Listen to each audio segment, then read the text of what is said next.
깊은 산세가 첩첩이 쌓인 조선의 어느 한 자락에 앞을 보지 못하는 한 소년이 살고 있었습니다. 소년의 이름은 홍계관이었으며 그는 태어날 때부터 세상의 빛을 단 한 번도 보지 못한 채 어둠 속을 헤맸습니다. 비록 두 눈은 감겨 있었으나 소년은 남들이 듣지 못하는 바람의 속삭임과 땅의 울림을 온몸으로 느끼며 자랐습니다. 그러던 어느 날 소년은 무언가에 이끌리듯 마을 뒤편에 위치한 신비로운 동굴을 향해 발걸음을 옮기기 시작했습니다.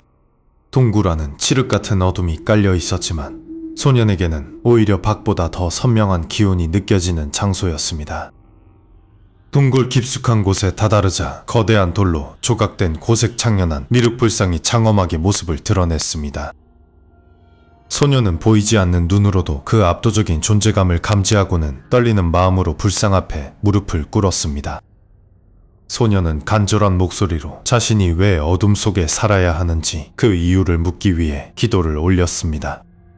그 순간 고요하던 동굴 안에 천둥 같은 울림과 함께 미륵불의 신비로운 목소리가 울려 퍼지기 시작했습니다. 미륵불은 소년의 가련한 운명을 불쌍히 여겨 그에게 세상의 이치를 꿰뚫어 볼 수 있는 특별한 눈을 내려주겠다고 선언했습니다. 소년의 눈으로 강렬한 빛이 쏟아져 들어오자 그는 비명을 지르며 바닥을 뒹굴 정도로 큰 고통을 느꼈습니다. 얼마 지나지 않아 고통이 잦아들고 소년이 눈을 떴을 때 그의 앞에는 이전과는 전혀 다른 세상이 펼쳐져 있었습니다. 육신의 눈은 여전히 멀어 있었으나 그의 마음의 눈은 사물의 본질과 인간의 운명을 선명한 실처럼 보고 있었습니다. 하지만 기쁨도 잠시 미륵불은 매우 낮고 위험 있는 목소리로 소년에게 절대 잊어서는 안 될 금기를 명했습니다. 그것은 바로 타인의 운명은 마음껏 점쳐도 좋으나 자신의 앞날은 절대로 들여다보지 말라는 엄중한 경고였습니다. 만약 스스로의 운명을 점치는 순간 내게 주어진 모든 신통력은 저주가 되어 너를 파멸로 이끌 것이라는 말이 뒤따랐습니다. 소년은 몸을 부르르 떨며 미륵불의 금기를 반드시 지키겠노라고 수천 번을 다짐하며 머리를 조아렸습니다. 동굴을 나선 소년의 앞에는 이제껏 경험하지 못한 새로운 세상의 소음과 색채가 소용돌이치고 있었습니다. 그는 지나가는 산짐승의 수명과 나뭇잎이 떨어질 시간까지도 정확히 예측할 수 있게 되었습니다. 마을로 내려온 소년은 잃어버린 소의 행방을 단번에 마치며 사람들을 깜짝 놀라게 했습니다. 얼마 지나지 않아 홍계관이라는 이름은 팔도 강산의 영험한 어린 점쟁이로 널리 알려지기 시작했습니다. 그는 부유한 자들의 탐욕과 가난한 자들의 한숨이 섞인 수많은 운명의 실타래를 매일같이 지켜보았습니다. 사람들은 그를 살아있는 부처라 칭송하며 그가 내뱉는 한마디 한마디를 신의 계시처럼 떠받들었습니다. 하지만 명성이 높아질수록 소년의 마음속 한구석에는 채워지지 않는 기묘한 공허함이 자리 잡았습니다. 그는 모든 이의 죽음과 탄생을 볼 수 있었지만 오직 자신에 대해서는 아무것도 알 수 없다는 사실이 문득 두려워졌습니다. 소년이 성장하여 청년이 되었을 무렵 그의 신통력은 더욱 날카로워져 보이지 않는 귀신의 존재까지 감지하기에 이르렀습니다. 어느 날 밤 홍계관은 마을 근처 흉가에서 뿜어져 나오는 심상치 않은 검은 기운을 느끼게 되었습니다. 그곳에는 억울하게 죽어 세상을 떠나지 못한 원귀들이 소름 끼치는 울음소리를 내며 모여 있었습니다. 홍계관은 미륵불이 주신 신통력을 사용하여 사람들을 괴롭히는 원귀들을 달래고 정화하는 일을 시작했습니다. 그의 손길이 닿을 때마다 원한에 사무쳤던 영혼들은 비로소 평온을 되찾고 저승으로 길을 떠났습니다. 하지만 원귀들을 달래는 과정에서 그는 필연적으로 영적인 세계의 어두운 이면과도 마주해야만 했습니다.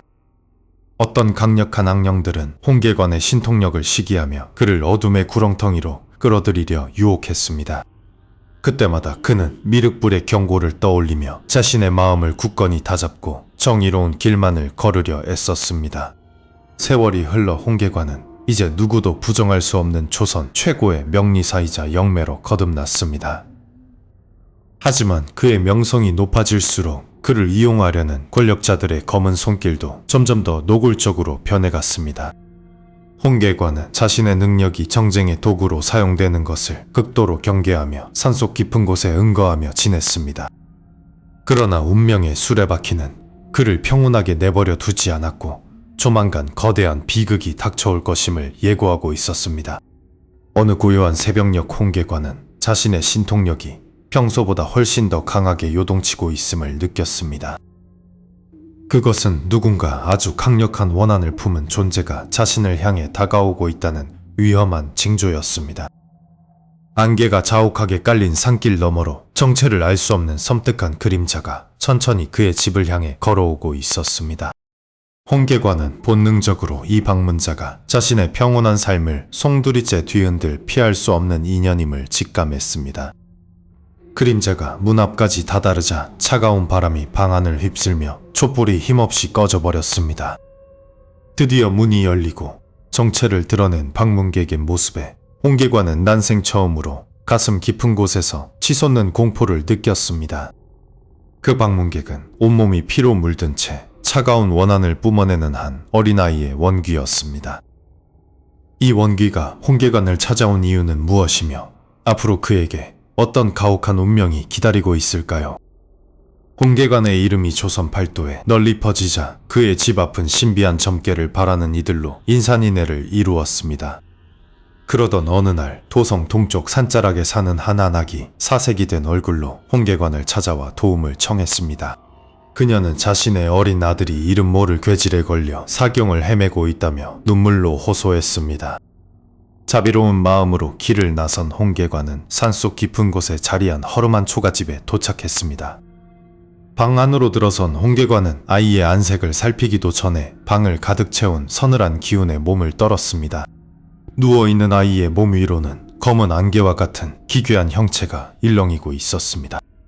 홍계관은 이것이 단순한 병이 아니라 깊은 원한을 품은 원귀의 소행임을 단번에 알아차렸습니다. 그는 아낙에게 아이의 주변에 원한을 살 만한 일이 없었는지 엄하게 물었습니다. 아낙은 아무런 대답도 하지 못한 채 그저 고개를 저으며 눈피하기에 급급했습니다. 시간이 지체되면 아이의 명줄이 끊어질 것을 직감한 홍계관은 서둘러 구병시식을 준비했습니다. 그는 아낙에게 방 안의 모든 틈새를 창호지로 빈틈없이 막으라고 신신당부했습니다. 외부의 기운이 조금이라도 섞이면 원귀를 다스리는 일이 실패로 돌아갈 수 있었기 때문입니다. 방 안이 완전히 밀폐되자 홍계관은 아이 앞에 정좌하고 앉아 경문을 읽기 시작했습니다. 독경 소리가 울려 퍼지자 잠잠하던 아이의 몸이 활처럼 휘며 발작을 일으켰습니다. 갑자기 아이의 입에서 성인 남성의 거칠고 원한 맺힌 목소리가 터져 나왔습니다. 원수를 갚기 전에는 절대로 물러나지 않겠다. 원귀는 아이의 입을 빌려 절규했습니다. 홍계관은 원귀의 위협에도 흔들리지 않고 더욱 크고 명확한 목소리로 경을 외웠습니다. 경문의 힘이 방 안을 가득 채우자 아이의 몸에서 검은 그림자가 서서히 분리되기 시작했습니다. 형체를 드러낸 귀신은 홍계관의 법력에 눌려 고통스럽게 몸부림치며 작아져 갔습니다. 내 놈이 감히 나의 정당한 복수를 가로막는구나. 귀신은 홍계관을 향해 손을 뻗었습니다. 거의 소멸해 가던 귀신은 갑자기 사악한 미소를 지으며 아이의 목소리로 흉계를 꾸몄습니다. 어머니, 이 점쟁이가 우리 집 재물을 훔쳐가고 있어요. 귀신은 밖을 향해 비명을 질렀습니다. 홍계관은 그것이 귀신의 마지막 발악임을 알고 마음을 굳게 먹고 독경에 집중했습니다. 그러나 그 순간 굳게 닫혀있던 창호지 위로 날카로운 손가락 하나가 구멍을 뚫고 들어왔습니다. 구멍 너머로 안하게 충혈된 눈동자가 광기에 어린 채 방 안을 들여다보았습니다. 금기가 깨진 틈을 타 원귀는 비릿한 웃음을 남기며 연기처럼 밖으로 빠져나갔습니다. 홍계관은 급히 일어나 창문을 열고 귀신이 사라진 방향을 살폈습니다. 창틀 아래에는 피 묻은 도포 조각과 엽전 구러미들이 어지럽게 널려 있었습니다. 그것은 안악이 누군가를 살해하고 빼앗은 재물임이 틀림없었습니다. 원귀는 바로 이 안악에게 억울하게 죽임을 당한 자의 영혼이었던 것입니다. 아이를 살리겠다는 선의로 시작한 일이 결국 악인을 돕고 복수를 방해한 꼴이 되었습니다. 안악은 방 안으로 뛰어들어와 아이의 몸을 흔들었지만 아이는 이미 숨이 끊어져 있었습니다. 그날 이후 홍계관의 귀에는 원귀의 지독한 저주가 끊임없이 맴돌기 시작했습니다. 너를 반드시 죽일 것이다. 내 목을 어깨에서 떼어내고 말리라. 귀신의 목소리는 점점 더 또렷해졌습니다. 홍계관은 자신이 평생 쌓아온 공덕이 이 하나의 사건으로 무너져 내리는 것을 느꼈습니다. 운명을 다루는 자로서 그는 자신에게 닥쳐올 검은 기운을 피할 수 없음을 깨달았습니다. 미륵불의 경고가 떠올랐지만 죽음에 대한 공포는 그 무엇보다 강력하게 그를 사로잡았습니다. 홍계관은 결국 금기를 깨고 자신의 운명을 점쳐보기로 결심했습니다. 그는 떨리는 손으로 산통을 흔들어 하나의 궤를 뽑아 들었습니다. 궤의 내용은 참혹했습니다. 그는 정확히 10년 뒤 바로 그 원귀를 만난 산자락에서 목이 잘려 죽을 운명이었습니다. 정해진 죽음을 피하기 위해 홍계관은 서둘러 짐을 싸 한양으로 향할 준비를 마쳤습니다. 과연 그는 귀신의 저주와 미륵불의 금기를 어긴 대가를 이겨내고 살아남을 수 있을까요? 홍계관의 집안에는 차가운 새벽 공기만이 가득 차 있었습니다. 그는 며칠 전 자신에게 원한을 품었던 원귀의 목소리를 잊을 수 없었습니다. 등 뒤에서는 여전히 누군가 자신을 지켜보고 있다는 오싹한 기운이 감돌았습니다. 점쟁이로서 수많은 사람의 운명을 읽어주었지만 정작 자신의 앞날은 깜깜하기만 했습니다. 미륵불이 내렸던 경고인 스스로의 점을 치지 말라는 말이 머릿속을 맴돌았습니다. 하지만 당장 내일 죽을지도 모른다는 공포가 그의 이성을 마비시켰습니다. 결국 홍계관은 금기를 깨기로 결심하고 산통을 손에 쥐었습니다. 그가 산통을 흔들자 평소와 달리 기괴한 소리가 방 안을 울렸습니다.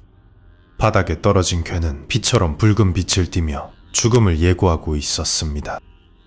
정해진 수명은 이제 고작 며칠밖에 남지 않았다는 사실을 그는 깨달았습니다. 그는 이대로 죽을 수는 없다는 생각에 살 길을 찾기 위해 발버둥 치기 시작했습니다. 다시 한번 궤를 뽑아보니 살 수 있는 유일한 방위는 북쪽 한양이었습니다. 왕의 기운이 서린 한양으로 간다면 귀신의 저주도 힘을 쓰지 못할 것이라 믿었습니다.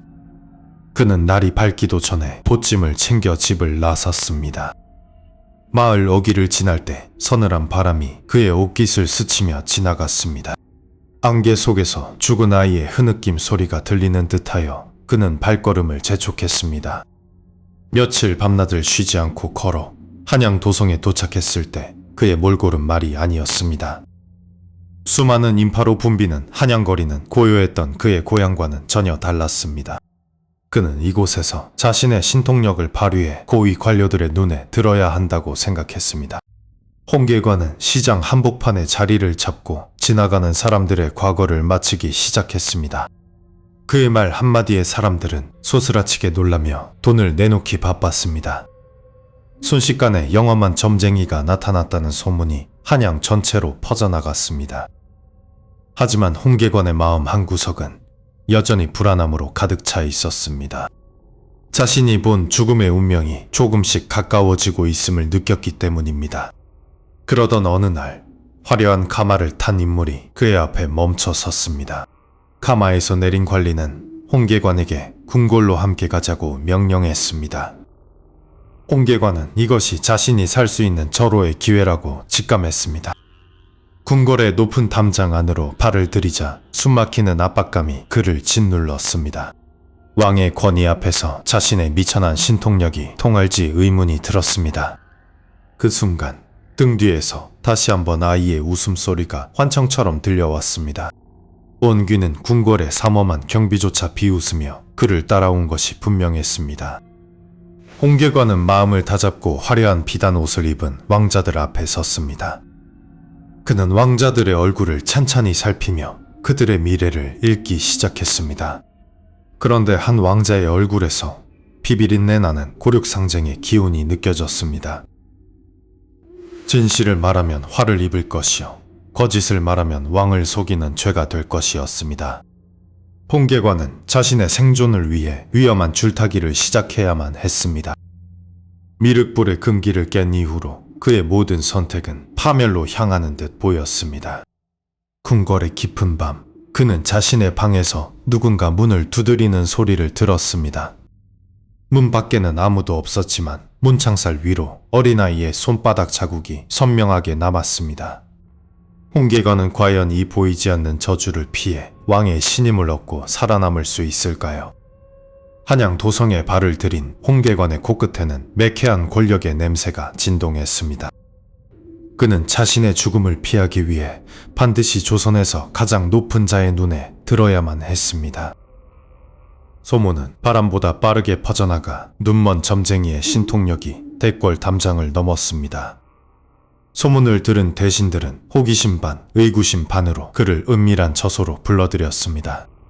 홍계관은 산통을 흔들지도 않고 오직 공기의 흐름만으로 그들의 가문을 맞춰 나갔습니다. 고관대작들은 그의 입에서 나오는 조상들의 비밀에 소스라치게 놀라며 뒷걸음질 쳤습니다. 드디어 홍계관은 어린 왕자들의 사주를 앞에 두고 목숨을 건 도박을 시작했습니다. 그는 왕자들의 운명 속에 숨겨진 피비린 내나는 고륙상쟁의 징조를 포착했습니다. 홍계관은 임금 앞에서 떨리는 목소리를 가다듬고 충격적인 예언을 쏟아냈습니다. 왕자 중 한 명이 훗날 용상을 차지할 기운을 타고났다는 말에 궁궐은 얼어붙었습니다. 임금은 자신의 자리를 위협하는 불길한 예언에 노여움을 감추지 못하고 용상을 내리쳤습니다. 홍계관은 등 뒤로 식은땀이 흐르는 것을 느끼며 원귀의 차가운 웃음소리를 들었습니다. 임금의 눈빛은 신뢰가 아닌 타오르는 의심과 살기로 번뜩이기 시작했습니다. 홍계관은 사태를 수습하려 했으나 이미 뱉어낸 말은 주워 담을 수 없는 화살이 되었습니다. 살 길을 찾으러 온 궁궐이 오히려 거대한 덫이 되어 그를 조여오고 있었습니다. 그는 홀로 어두운 방에 갇혀 자신의 어리석음을 탓하며 벽을 긁었습니다. 원귀는 그의 귓가에 대고 이제 곧 피바람이 불 것이라며 속삭였습니다. 신통력이 깊어질수록 그가 짊어져야 할 업보의 무게는 더욱 무거워졌습니다. 임금은 홍계관을 처단할지 아니면 이용할지를 두고 밤새 고민에 빠졌습니다. 다음날 대궐 마당에는 홍계관의 목을 치라는 대신들의 상소가 빗발쳤습니다. 홍계관은 보이지 않는 눈으로도 자신을 향한 수천 개의 칼날을 느낄 수 있었습니다. 임금은 결국 그를 불러 다시 한번 시험대에 세우기로 결정했습니다. 홍계관은 끌려가는 와중에도 자신의 수명이 단 며칠밖에 남지 않았음을 직감했습니다. 그의 머릿속에는 미륵불이 내렸던 금기의 경고가 천둥소리처럼 울려 퍼졌습니다. 스스로의 운명을 점친 대가는 그 무엇보다 잔혹하고 차가운 현실로 다가왔습니다. 왕의 눈에 들기는커녕 이제는 목숨조차 보전하기 힘든 처지가 되었습니다. 궁궐의 공기는 어제보다 더 무겁게 홍계관의 어깨를 짓눌렀습니다. 그는 마지막 수단으로 다가올 정변을 이용해야겠다는 위험한 생각을 품었습니다. 하지만 왕의 의심은 이미 독사처럼 홍계관의 목줄기를 겨누고 있었습니다. 예언이 틀렸음을 증명하라며 임금은 말도 안 되는 시험을 제안했습니다. 홍계관은 그 시험이 단순한 내기가 아니라 죽음의 문턱임을 단번에 알아챘습니다. 한때 신처럼 추앙받던 신통력은 이제 그를 올가매는 사슬이 되었습니다.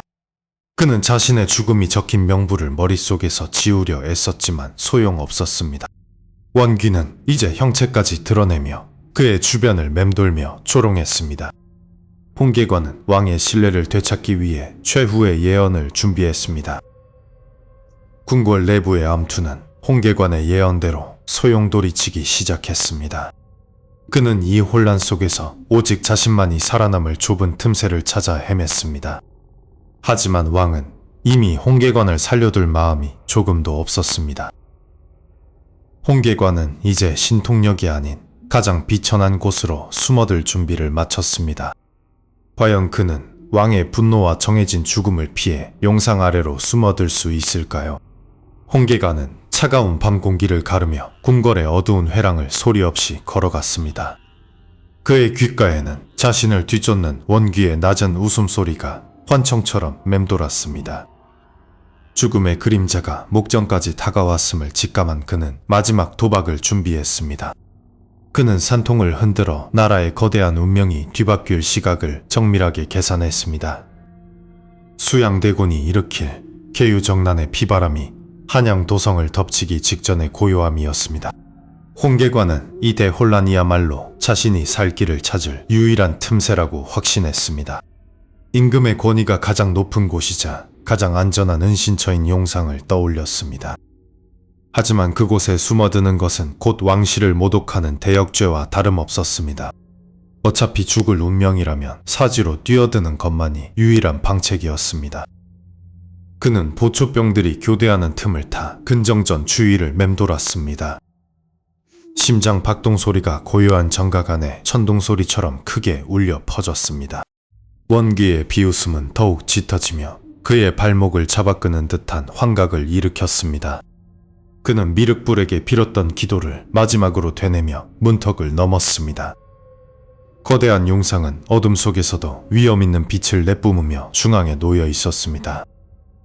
홍계관은 기어서 용상의 발치까지 다가가 그 아래의 빈 공간을 살폈습니다. 다행히도 그곳은 한 사람이 겨우 몸을 웅크리고 들어갈 만큼의 틈이 있었습니다. 밖에서 무거운 발소리가 들려오자 그는 서둘러 어둠 속으로 몸을 밀어 넣었습니다. 좁은 공간에서 사지를 굽히자 온몸의 뼈가 비명을 지르는 듯한 통증이 밀려왔습니다. 숨조차 크게 쉴 수 없는 정적 속에서 그는 오직 청각에만 모든 신경을 집중했습니다. 갑자기 정각에 거대한 문이 열리며 날카로운 마찰음이 울렸습니다. 임금의 행차를 알리는 내관들의 낮은 목소리가 천장을 울리며 다가왔습니다. 홍계관은 자신의 거친 숨소리가 밖으로 새어나갈까봐 옷깃을 꽉 깨물었습니다. 머리 위에서 묵직한 무게감이 느껴지며 용상의 나무판이 삐걱거렸습니다. 조선의 왕이 마침내 그의 머리 바로 위에 자리를 잡고 앉은 것이었습니다. 왕의 근엄한 목소리가 허공을 가르며 신하들에게 엄중한 명령을 내렸습니다. 홍계관은 그 목소리를 들으며 역사가 바뀌는 순간을 온몸으로 체감했습니다.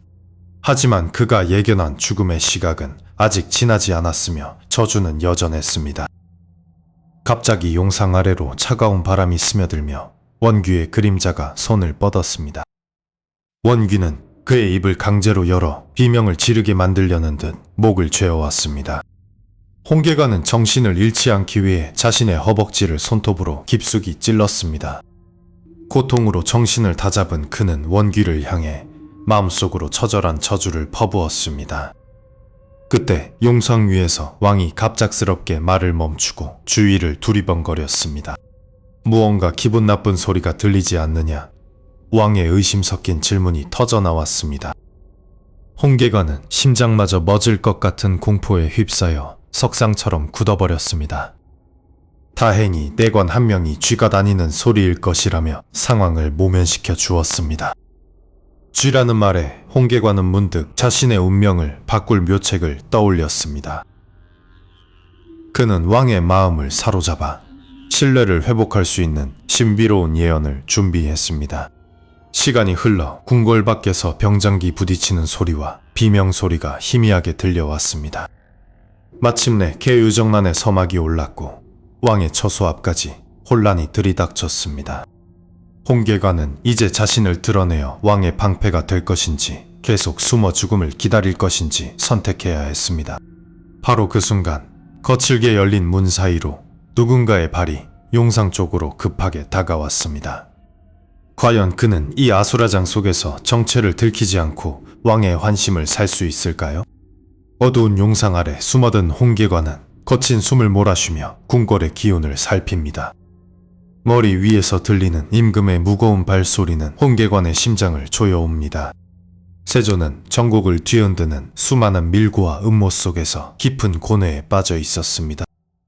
그때 바닥 밑에서 정체를 알 수 없는 나지막한 목소리가 들려오기 시작합니다. 홍계관은 신통력을 발휘하여 조정의 영모 사건을 미리 예견하여 왕에게 고합니다.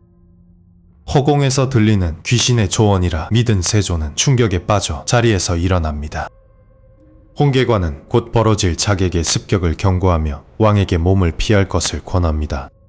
실제로 예언이 떨어지기 무섭게 어둠 속에서 자객들이 튀어나와 왕을 노립니다. 하지만 미리 대비하고 있던 내금이 병사들이 나타나 자객들을 제압합니다. 목숨을 구한 세조는 바닥 밑의 목소리가 보통 존재가 아님을 확신합니다. 왕은 이 신비로운 목소리를 지신이라 부르며 매일 밤 정사를 논의하게 됩니다. 홍계관은 좁은 공간에서 버티며 왕의 질문에 답하며 조금씩 신뢰를 쌓아갑니다. 그는 자신이 죽음의 운명에서 서서히 멀어지고 있다고 믿으며 안도합니다. 그러나 궁궐 내부에서는 매일 밤 왕이 혼잣말을 한다는 기괴한 소문이 돕니다. 세조의 최측근 공신들은 이 정체불명의 목소리가 왕을 현혹한다며 분노합니다. 한 대신은 용상 아래 무언가 숨어 있을지도 모른다는 의심을 품기 시작합니다. 홍계관은 틈새 사이로 대신들이 자신을 찾는 눈빛을 느끼며 숨을 죽입니다. 한밤중 원귀의 서늘한 기운이 다시 홍계관의 목덜미를 스칩니다. 원귀는 그의 귓가에 정해진 운명은 절대로 바꿀 수 없다며 비웃음을 날립니다. 홍계관은 환청을 쫓아내려 고개를 저으며 더욱 깊숙이 몸을 숨깁니다. 다음 날 아침 세조는 평소와 달리 차가운 표정으로 용상에 앉습니다. 대신들의 계속된 상소에 왕의 마음속에도 의구심의 씨앗이 자라난 것입니다. 왕은 바닥을 향해 이 나라에서 가장 용한 점쟁이를 맞춰보라고 명령합니다. 홍계관은 잠시 망설이다가 떨리는 목소리로 자신의 이름을 답합니다. 세조는 홍계관이라는 이름이 나오자마자 얼굴을 찌푸리며 비웃습니다. 왕은 홍계관이 이미 도망쳐 죽었을 것이라며 지신의 능력을 의심하기 시작합니다. 홍계관은 자신이 바로 그 사람이라 소리치고 싶었지만 혀를 깨물며 참습니다. 세조는 지신의 신통력을 마지막으로 시험하기 위해 작은 나무 상자 하나를 가져오게 합니다. 이 상자 안에 든 생쥐가 몇 마리인지 맞히면 너의 정체를 묻지 않겠다고 선포합니다. 하지만 틀릴 경우에는 당장 바닥을 뜯어내어 목을 베겠다고 엄포를 놓습니다. 정적이 흐르는 가운데 홍계관은 온 정신을 집중하여 상자 안을 투시합니다.